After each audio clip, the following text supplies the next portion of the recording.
Prime Minister Modi, why don't you take some questions from the freest press in the world?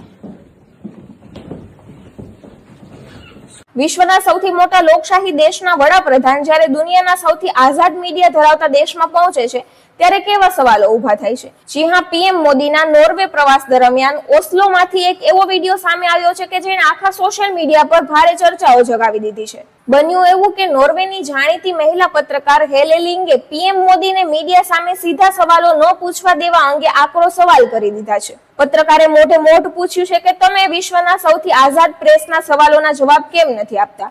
એટલું જ નહીં, તેણે વૈશ્વિક press freedom ઇન્ડેક્સનો હવાલો આપતા કહ્યું છે કે લિસ્ટમાં નોર્વે પહેલા નંબરે છે અને ભારત 157માં સ્થાને છે. આ નાનકડી વાતચીતનો વિડીયો અત્યારે ઇન્ટરનેટ પર આગની જેમ વાયરલ થઈ રહ્યો છે. પત્રકારે વૈશ્વિક નેતાઓને સવાલ પૂછવાના મીડિયાના અધિકાર પર ખુલ્લેઆમ ભાર મૂક્યો છે. હવે સોશિયલ મીડિયા બે ભાગમાં વહેંચાઈ ગયું છે. એક તરફ લોકો કહી રહ્યા છે કે પત્રકારે દેશનું અપમાન કર્યું છે, તો બીજી તરફ મોટો વર્ગ કહી રહ્યો છે કે લોકશાહીમાં સવાલ પૂછવાનો હક દરેક પત્રકારને હોવો જ જોઈએ. વિદેશી ધરતી પર ભારતના પીએમને પૂછાયેલા આ સવાલને તમે કઈ રીતે જુઓ છો? શું પત્રકારનો આ સવાલ સાચો હતો કે પછી તે માત્ર પ્રોપગેન્ડા હતો?